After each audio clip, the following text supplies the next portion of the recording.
And I wonder if there's something that God wants you to accept this Christmas. To accept something that you don't understand.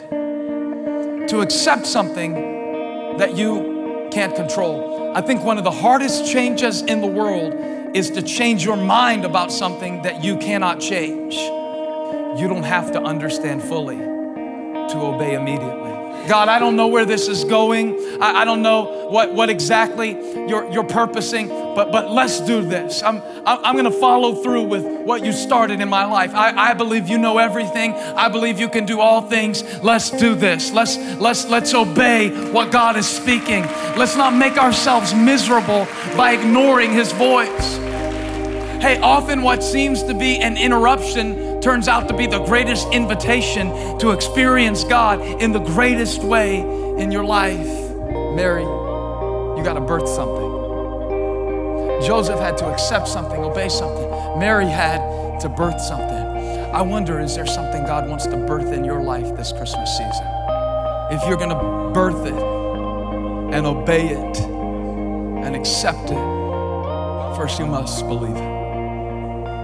And Mary saw the angel. She heard the greeting.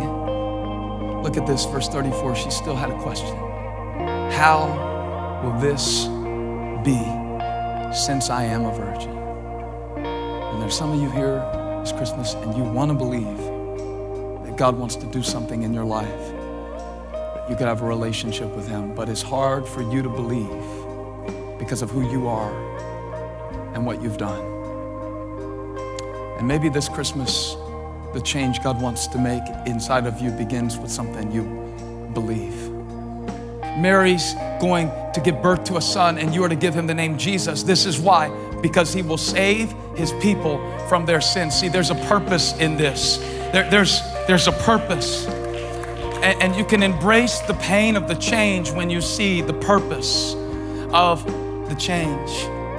And you know what? If you try to make the change to come to God, if you try to make the change to get your life together, it'll always be hard. And you'll always fall short. And you'll never measure up. And that's the way every religion works. And that's what some of you have thought about Christianity too. But I want you to know that it's an easy thing in the eyes of the Lord to change you. He's not intimidated by your dysfunction. He's not intimidated by your past. He's not so repulsed by who you are. He comes to you with arms of love, arms of acceptance. And He's already paid the price for you to be changed.